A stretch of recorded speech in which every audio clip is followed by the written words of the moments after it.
Welcome to Evan Says, where I get to say things about sports, about pop culture, about entertainment, about politics, about anything that's going on that affects my world. And right now, my world is affected by the New York Knicks. The New York Knicks have lost 9 of 11 games after being 23-9. They're now like 25 and which has obviously taken them down the Eastern Conference rankings. There was a players only meeting after last night's game where the Mavericks just like mopped the floor with them up 30 at the half. It was insane. I mean, I was looking at my phone a couple times during this game, like following the score because I wasn't able to watch the entire thing. And even them being down 5-2, I was like, maybe they'll catch up. But then because I thought they were going to win this game, everyone was injured for the Mavericks. Knicks had everybody, and a couple of red flags if you're the kind of person that follows the box scores. I'm always a little worried if Jalen Brunson is taking more shots than everyone else on the team. They started winning a couple of games when the shot distribution was a little more even. Other things, obviously a lot of attention is being placed on Karl-Anthony Towns. Low effort, dumb fouls, not feeling his role in the system. Now, based on who he is, I mean, and the way this team runs, I mean, if you watch highlights of the Knicks, all you see are like half of it's like 3-pointers, and the other half's like little wiggly jump shots by Jalen Brunson. What we need is, I think we do need to utilize Towns better. I see him as like, a lot of times he's the biggest dude on the floor, and that biggest dude should be going to the basket, should be driving, should be, backing down an opponent without slowing the flow of the ball. I think when the ball's moving and everyone's all loosey-goosey, I feel like there's lots of rhythm there. The Knicks have basically lost their rhythm. And I don't know if Towns is moping about being in trade talks or about rumors about trying to trade him for like 50 cents on the dollar. There's enough talent here. Again, everyone on this team is a weapon. Everyone can be good in their own way. Some players have not lived up to what we thought they would be, whether that was short term or long term, but everyone on this team can do something. Bridges isn't a great defender. They gave up so many first round picks for him. I don't see them trading Bridges because he's very flexible in how he can defend. Good mid-range game, good 3-point game, great defense. I don't see how they'd be moving Anunoby because he's a great plus-minus guy. He does all the little things, like he behind the scenes, he handles so many intangibles and is always great at driving to the hoop, hitting a baseline 3, corner 3, and he's an amazing. He could be all defensive second team by the end of the season. And he's been staying healthier as the season's gone on. Now, Josh Hart, we lost him. The streak started when we lost Josh Hart. Josh Hart and the return of Miles McBride. So a couple things there. I mean, you think this team, on average, their core is like 28, 29, 30 years old. To be running as much as they're running, maybe it's starting to take a toll on them. Maybe they're still coming off of the NBA Cup, and maybe they'll recover by All-Star break. But I mean, we thought Josh Hart coming back would resolve everything because they're missing, his grittiness and his toughness and his hustle. But even he's like questioning the effort of the team. Brunson was out for a couple games, couldn't win without him. Comes back, still couldn't win with him. I mean, they have the Nets, I believe, next, which is always, if there's one, like soothing game opponent to have, it's the Nets. But you don't know when they're going to win again. But everyone, when they are going well, they were doing all the things that we liked Mike Brown that he was doing that Tom Thibodeau wasn't doing. Now, first up, the premise of any Mike Brown discussion should start with the fact that firing Tibbs was the wrong decision, because this was a group that was getting better and they were gelling together and they were getting farther and farther, and there should be no reason why they should have gotten that if he kept getting them further and further. There was no regression when it came to the playoffs for this team. That being said, when Mike Brown came in, and they did have a somewhat easier schedule for the most part, but they were beating some good teams too. Mike Brown was making them all loosey-goosey. Everyone was like firing threes. They could all be their own player, do their own game on the floor. He was playing people less minutes. He's using more of the bench. He had more of a bench to use. And now it kind of seems like you're kind of getting these like David Fisdale vibes from him, or these Don Nelson vibes where, he's supposed to take us to the next level. And then we wonder, like, does he really have control of the locker room? Does he really know what buttons to push to get this back on the right track? I think he can. I think we have to figure out this rotation, because there's other things underneath just like getting the starting five to do well and not have such like a low plus minus. You had McBride come back. Shamit's now back. Everyone's back. What that pushes, it's a very deep team, because then you're pushing people like Diawara is not getting on as much. Kevin McCullough is not getting out there as much, and he helped them win a game. You had Tyler Kolek, who is probably the most underrated person on the team. And I'm not just saying that because I got his jersey. Every time he gets on the court, yes, sometimes he'll turn the ball over, but he's an assist machine. Like, I see, like, he plays 10 minutes, he automatically gets like at least 3 assists.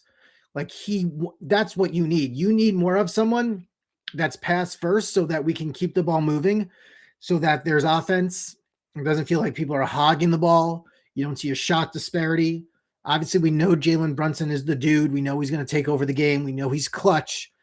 But, those games where it was him and Kolek down the stretch was really good. I mean, McBride's a great defender, and his shooting is really great when he came back from off the injured list. But when you're not hitting things like which has happened with McBride and with Bridges over the last few games, you're like, well, then let's try to get some 2-pointers for a change. You guys ever think of that? Like, everything, that's the frustration of the NBA. Like, you live and die by the 3-pointer. So that's why they have to be open 3-pointers. It's very hard to make a shot trying to like square up with somebody and try to shoot a 3-pointer off the dribble.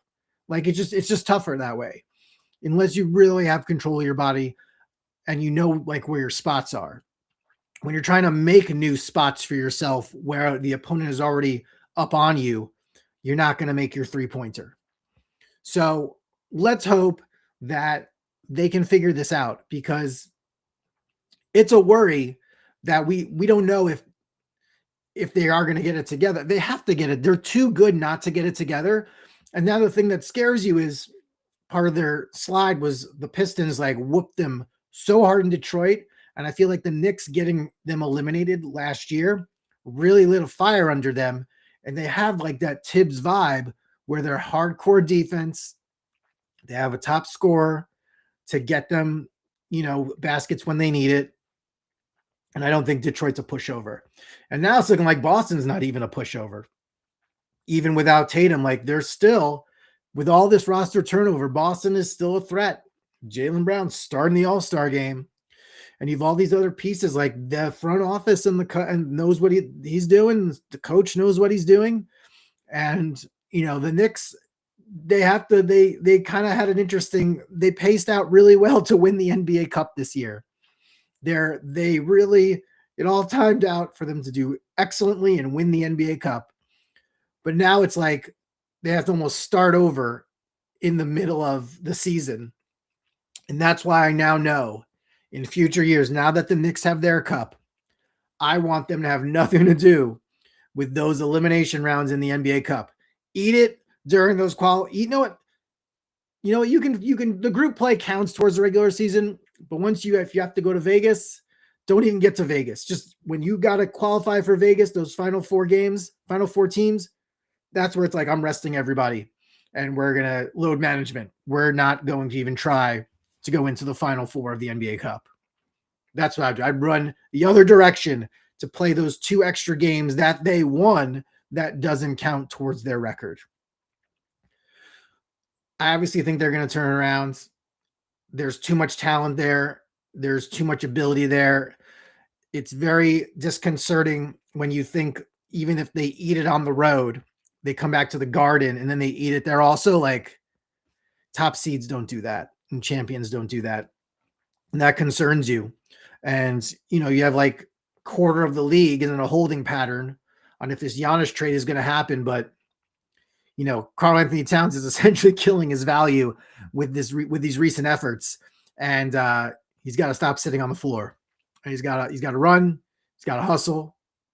Got to do whatever it takes to help his team win. Yes, he can find multiple spots in this rotation and this offense. And if he can't find a place in the offense, then guess what? You can find a place in the defense. Find a place in contesting shots and getting rebounds. And you have been. He has been. But, it is just the decision to know what the offense is that you're in, know the system you're in, know your team, or these guys know each other. There's chemistry there that has to be rediscovered. And hopefully this is why, hopefully they can break the NBA Cup curse in the few years it's been around and really just settle everything down. Just settle it all down. And let's go Knicks. Other points. Congrats to the Giants for hiring John Harbaugh. It's, he's an excellent coach. So Giants do well. You have some percolating talent on that team. May it all come together and blend, and may you guys improve and make life miserable for the other teams in the NFC East. Great hire. It's a great hire, man. We know the Jets have Aaron Glenn coming back for a year too, and who knows what that's going to be like. But the thing about that is if you got guys like McDermott and Tomlin out there now, and Tomlin's probably not going to coach, don't know if McDermott's going to coach, those could be people to look at for the next coaching cycle. And there's not going to be as many openings, and there might be more candidates than there are openings that are really good next year. So maybe if Glenn doesn't turn around, get rid of him after year 2, bring him in, get a quarterback in the draft. We'll see what this draft holds for the Jets. I think it's fine that Dante Moore has not come out for the draft. Like, let him stay in school and do his 7 or 8 years of college or whatever athletes do nowadays as they age into their 30s in college ball and eventually get waiver after waiver. And maybe eventually they'll have a year or 2 in the NFL. And yeah, Jets, Giants, baseball, who knows? Cody Bellinger, Yankees. We are fed up with Cody Bellinger. The Scott Boras game. He might look at him as a good agent. His clients might look at him as a good agent. But I feel like that guy is out to destroy baseball and goodwill between players and businessmen and teams. Just you're trying to there's only, it's like you get all the water out of the sponge and then all of a sudden, like, you make them take out a second sponge. And I want more water out of that sponge too. I'm kind of jumping all over the place. Kyle Tucker signing is bonkers. Great. Whatever strengthens the argument for a lockout. We're going to have a nice little lockout, I guess, next season. And I don't know they're playing by the rules, those Dodgers, but the rules I think have to change. And I don't know if that means salary cap, max deals. You have to look at what the other leagues are doing and what's making it successful. It's a different beast than football because baseball, you have it every day. Football has a lot more interest. I think the gambling is a big part of it. The gambling is easier with football and fantasy teams and being able to only watch the games on the weekend, only a few days a week you watch football. So we'll see. We'll see how that goes. So that's everything in sports, but it was mainly about the Knicks, trying to get them back on track. Maybe I will do some episodes later on the actor awards. It's movie awards season coming up. And I know I'm being in SAG-AFTRA. I do have the inside track to some screeners so I can watch some movies, see what you guys think about, what I think about who's going to win certain things. But for mostly that's just talk. I'm probably not going to do that. Okay. So Thanks for tuning in. Like, share, subscribe, blah, blah, blah, blah, blah. And let's go sports. Congrats, Indiana. Man.